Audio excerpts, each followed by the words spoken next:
The Los Angeles sun, usually a beacon of hope, cast long, melancholic shadows through Linda Carter's small but meticulously kept home.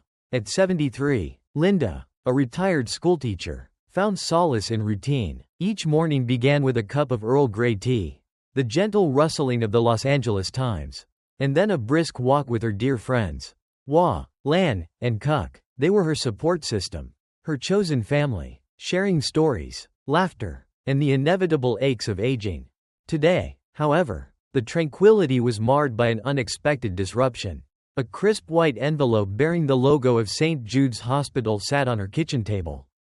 Inside, a bill far exceeding her expectations for a routine checkup, a consequence of a minor fall during her morning walk. Linda had always been fiercely independent, meticulously managing her finances. Now, the looming bill threatened to destabilize her carefully constructed budget. "Oh dear," she murmured, her fingers tracing the unfamiliar figures. She reached for her checkbook, a familiar comfort, but her gaze drifted towards the bank statement nestled beneath the hospital bill. A niggling sense of unease had been growing in recent months. Small, almost imperceptible fees had begun to appear, eroding her savings bit by bit. She'd meant to address it, but the days had a way of slipping by, filled with doctor's appointments, volunteer work at the local library, and simply trying to keep up with the changing world. Later that afternoon, during their usual tea time, Linda confided in Wah, her closest confidant. Wah, a woman of sharp wit and unwavering loyalty, listened intently, her brow furrowing with concern. "Those banks," she said, her voice laced with indignation. "They nickel and dime us to death. You had to go down there, Linda, and get it sorted. Don't let them take advantage of you." Linda hesitated. Confrontation had never been her strength. Years spent nurturing young minds had fostered patience and understanding, but a direct challenge to authority made her uneasy. "I'll call them first," she said, hoping to avoid a trip to the bustling branch. But after countless attempts, all she reached was an automated menu and a frustrating loop of elevator music. The hospital bill weighed heavily on her mind. Reluctantly, she resolved to visit the First Pacific Bank on Wilshire Boulevard the following day. She knew that if she didn't resolve this problem soon, she might have to cut back on the few pleasures that made her life worthwhile. Her anxiety built, as if a storm was brewing. The following morning, the LA sun beat down on Wilshire Boulevard, turning the city into a shimmering expanse of glass and steel. Inside the First Pacific Bank, however, the atmosphere was far from inviting. A sea of frustrated faces filled the lobby, each customer vying for the attention of the harried tellers behind the long, gleaming counter. The air buzzed with impatience, the collective sigh of a populace accustomed to instant gratification. Behind the counter, Brittany Wallace navigated the chaos with the practiced efficiency of a seasoned professional. At 25, Brittany carried the weight of the world on her slender shoulders. Mounting student loan debt, a demanding job, and the constant pressure to provide for her family left her perpetually exhausted and irritable. She dreamed of escaping this endless cycle, of pursuing her passion for photography. But reality, in the form of bills and obligations, kept her firmly tethered to the bank. This morning, however, Brittany was especially on edge. She had argued with her mother over the phone, feeling the familiar sting of guilt as she explained that she couldn't send as much money home this month. The rising cost of living and the unexpected car repairs had drained her already meager savings. Now, staring at the snaking lines of customers, she felt a wave of resentment wash over her. It wasn't fair. She worked so hard, yet she was barely making ends meet. As the pressure mounted, Brittany's fuse shortened. When a customer loudly complained about the long wait, she snapped, her carefully constructed professional facade momentarily crumbling. "Look, I'm doing the best I can," she retorted, her voice laced with frustration. "There are only so many of us. And a lot of you." The exchange left her feeling ashamed. But the damage was done. The incident hung in the air, adding to the already palpable tension. Linda Carter entered the bank at that exact moment and felt the tension immediately. She worried that perhaps she came at a bad time. But if she didn't clear up these fees now, she was afraid she wouldn't be able to afford her medication. Linda approached Brittany's station with a tentative smile, clutching her bank statement and the St. Jude's bill. "Good morning, dear," she said, her voice gentle and slightly trembling. I believe there's been a small error on my account. I've noticed some unusual fees. Brittany barely looked up from her computer screen, her fingers flying across the keyboard. Name and account number, please, she said, her tone clipped and impersonal. As Linda recited the information, Brittany scanned her computer, her expression unchanging. Those are standard account maintenance fees, she said, her voice flat. They're outlined in the terms and conditions of your account. Linda hesitated, her brow furrowing. But I've had this account for over 30 years.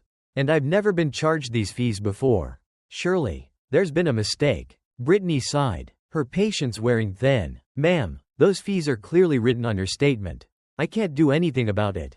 It's just that with my hospital bill. Linda stammered. Brittany cut her off. Look, you need to keep a higher balance, she said loudly and condescendingly. That's how you avoid these fees. If you can't afford the fees, maybe this bank isn't the right place for you. Are you familiar with our minimum balance requirements? The minimum what? Linda was confused, and started to feel her body grow hot with embarrassment as other customers started to glance over at them. Her voice grew quiet. I'm not familiar with these fees. And I'm not familiar with what you're saying. Adding to Linda's humiliation, Barbara Lan walked into the bank, recognizing Linda at the counter. Her mouth dropped when she saw Linda's face. She was clearly embarrassed. Linda, what's wrong? Brittany rolled her eyes, ignoring Linda. Next, she called out, trying to move on. Ma'am, there are other customers to assist and I can't sit here explaining something that's written black and white in your statement. This has been a waste of my time. Linda turned away, tears welling in her eyes. She grabbed her papers and walked to the side of the room. She felt a new type of shame wash over her. She knew that banks were a business, but she also knew that they should treat their patrons with respect. And if they made mistakes, they should have the proper procedures in place to correct them. Barbara met Linda in the corner and put her arm around her. Linda, don't let her treat you like that. You deserve so much better. Come, let's sit down. I'll stay with you while you ask for the manager. This is completely unacceptable. Carl Jensen, the branch manager, a man in his early 40s with slicked back hair and a practiced smile, observed the scene from his glass-walled office. He'd overheard the exchange between Brittany and Linda and felt a flicker of annoyance. Customer service complaints were a drain on his time, especially when they came from elderly customers who, in his mind, were more trouble than they were worth. He sighed and reluctantly left his office to deal with it, but not before he quickly glanced at a picture of his daughter. His daughter was about to go to college. He was having difficulty paying for it. He needed a promotion to get the extra funds to help his daughter. As he approached, he remembered seeing Linda's face before. Linda was the mother of his childhood friend, who had been well off. He borrowed money from him once upon a time, and he never gave it back. The perfect opportunity for revenge. He put on his practiced smile and approached Linda and Barbara. What seems to be the issue here? He asked. This teller is treating me with a complete disrespect, and refusing to explain these unexpected fees I found on my bank statement. Linda explained calmly, but with a little bit of anger in her voice. Carl's smile widened. Let me see what I can do. He gave her a quick glance and realized that he was in complete control of the situation. I'll be right back, he said before walking over to Brittany. What's going on, Brittany? Brittany rolled her eyes. Another old lady complaining about the fees. I told her they're written in her statement. But she doesn't understand. Carl whispered. Listen, I know you're under pressure. But try to be a little bit more respectful. Just tell her that there's nothing you can do. And send her on her way. Brittany sighed. Fine. Carl walked back over to Linda. Ma'am, I'm afraid there's nothing we can do. The fees are clearly written in your statement. And there's no way to refund them. But these are new. I never saw these before. I've had this account for years. Linda said. Can you at least take a look at it? I'm sorry, ma'am. There's nothing I can do. Carl said, raising his voice. If you can't afford to keep a minimum balance, then maybe you should consider putting your money somewhere else. There are fees associated with keeping this account with us. Are you serious? A booming voice cut through the tense atmosphere. Drawing every eye in the bank to the entrance, a man stood there, his face partially obscured by a baseball cap. But the sheer force of his presence filled the room. It was Vin Diesel. Vin had come to make a contribution to a local charity that supports elderly people. After losing his grandmother, he had been drawn towards helping elderlies. He was also scheduled to do an interview at a nearby radio station and had some time to kill. He was a few steps in when he heard a shout and looked over to Linda. "What's going on here?" Vin asked. Walking over to Linda, he was wearing a cap and glasses and was not immediately recognized by everyone in the room. Carl, caught off guard, stumbled over his words. "Sir, this is a private matter between the bank and our customer." "Private? It sounds to me like you're bullying an old lady because she doesn't understand something," Vin said, his voice growing louder. Vin's face was stern. "It's because of people like you, with no respect, who can even look at themselves in the mirror in the morning. How are you even okay with yourself?" Linda looked at Vin with admiration. She was glad that someone stood up for her. "Why are you doing this?" Barbara asked with tears. "Why would you treat someone like this?" "You know what? Forget it. I'm closing my account, and I'm going to tell all my friends to close their accounts too." "That's the thing about old people," Brittany interrupted. "They never know what they're doing. If only they could learn about technology. You know, you are lucky. When the robot overlords take over, you'll be one of the first ones to go," Vin muttered. Vin turned his attention to Linda. "Ma'am, can I see those papers?" he asked, his voice softening. "Maybe I can help." Linda, still shaken by the encounter, hesitantly handed him her bank statement and the hospital bill. Vin scanned the documents, his brow furrowing. He pointed to a line item. "What's this, senior assistance fee?" he asked, his voice laced with incredulity. Carl's face turned ashen. "That's a new thing. It helps us provide enhanced services for our senior customers." Vin turned to the rest of the bank. "Enhanced services? Are you kidding me? Enhanced bullying is what it is." The room erupted in applause. He leaned closer to Linda's account statement and analyzed it for another minute. He pointed to the bank statement. "I'm not an expert, but these do not seem right to me. Also, is this 30% interest rate? What kind of nonsense is that?" "Sir, I need those back," Carl demanded. Vin gave Carl his statement back, and then gave one of his infamous glares. "If you do not immediately fix these issues, I will report this to the proper authorities. I also plan on using my social media to show the world what you did here. I am sure that will negatively impact the bank." Vin looked at Linda in the eyes. "We have been through a lot. You deserve an apology. I'm sure everyone in the bank feels the same way." "He's right. Apologize," a random customer shouted. "Fine, I apologize," Carl said sarcastically. "He's not doing it right. He's not doing it right," a customer shouted. "Is there a problem here?" Vin responded. "Apologize." Carl took a deep breath and responded to Linda. "I'm so sorry for being so rude to you.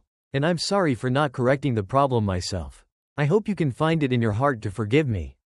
This is a mistake that I need to fix right now. I accept your apology," Linda replied. "However, this never should have happened." "He still hasn't fixed the statement," another customer shouted. "Well, get to it," Vin replied. Carl turned to Brittany and shouted, "Brittany, get to it now. Fix her statement, and refund her for her troubles. You know, that's not a good look. You shouldn't put all the blame on her. You should accept responsibility yourself." Vin replied. "You're right," Carl said. "This has been an oversight from myself. However, Brittany should have been more diligent herself. Let's get this fixed for her." With Vin's departure, an odd calm settled over the bank. As a thank you, Vin gave her his autograph. He was walking out when some kid approached him. Vin, can I get a picture of you?" Vin obliged. Everyone started approaching him for pictures. Security pulled him out as a safety precaution. The kid that took the video posted it on social media, and it immediately went viral. Barbara called Linda on her phone. "Linda, are you seeing this? He's going viral. You're going viral. You're going to be famous." "Oh dear," Linda said. "I hope this isn't a big distraction to the poor man. I hope he's not too busy. All I wanted was a little bit of help." "You deserve to be helped," Barbara replied. "I'm so proud of you. Do you need me to bring you anything? Do you need me to visit you? I'm all right for now. It's late, and you must be tired too. Let's get some rest." Brittany, feeling remorseful, called Linda on the phone. "I'm so sorry that I was rude to you earlier," she said. "There was no excuse for my behavior. Please forgive me. I can't completely forgive you, but I appreciate you saying that you're sorry." Linda responded. Carl tried to call Vin, but Vin blocked his number. Carl then called Brittany and yelled at her for letting the situation get out of control. Britney responded that she was going to quit at the end of the week. In a whirlwind of media attention, Linda's story became a national headline. News outlets and social media platforms covered the incident, painting Vin as a hero and shedding light on the predatory practices of First Pacific Bank. Linda found herself the unwilling subject of interviews and spotlights. While appreciative, she couldn't help but feel like it was all too much. All she wanted was to solve her own problem and not to become famous. She decided to stay indoors. Carl, watching the news from his office, panicked as he saw his career and reputation crumble before him. He received a call from a senior vice president, who chewed him out. The senior VP said that he was suspended, and an internal review was launched. Carl was ordered to stay home. Carl's wife was furious. This was the last straw. On social media, people started making parody videos of Carl. Carl felt it was extremely unfair. He thought about getting revenge on Linda, but decided against it. As the internal review concluded, Carl was terminated for violating company standards and putting profit before people. He lost his reputation, his job, and his dignity. He was furious at the world. The news of Carl's firing spread like wildfire and created even more headlines. The online chatter turned vitriolic as people discussed how Carl had ruined so many lives by being a corporate stooge. One day, as Carl drove down the freeway, his brakes didn't work, and he ended up crashing his car and dying. Meanwhile, Britney felt guilty. She was ordered to do community service to atone for her sins. She spent most of her time volunteering at a homeless shelter. First Pacific Bank issued a public apology to Linda and all its customers impacted by the unscrupulous fees. Promising reparations, Linda, still reeling from the chaos, began to realize her responsibility to her community. She partnered with other victims and formed a group to help. One day, Linda was approached by a lawyer. The lawyer suggested that they sue the bank. After considering it, she declined. "It's not about the money," Linda said. "It's about what's right and what's wrong. They have acknowledged what they did was wrong. Now, they need to follow through on their promises. And I believe they will." Linda ended up forgiving Britney. She appreciated Britney's remorse. Linda explained, "There's no easy path in life. I hope you learn from your mistakes so that it doesn't happen again." Months later, the dust settled. The lawsuit, the media, the news was finally slowing down. But the damage was done. The world was a bit better because of it. Then, one morning, an unexpected invitation arrived. A premiere of Vin's new movie. She received a personal note that said, "Linda, thank you for being an inspiration for all of us. You've shown the world that it's okay to fight and to stand up for yourself. There will be a lot of celebrities there. You will be sure to get your picture taken. Love, Vin." Linda, with the support of her friends, attended the premiere. While sitting with Vin, she was approached by all sorts of celebrities and reporters. Linda felt that there was a newfound respect for the elderly. Linda returned home that night with a happy and full heart. It's been a long time since she's had this feeling. Linda had found that when people stood up for others, it could create a better world.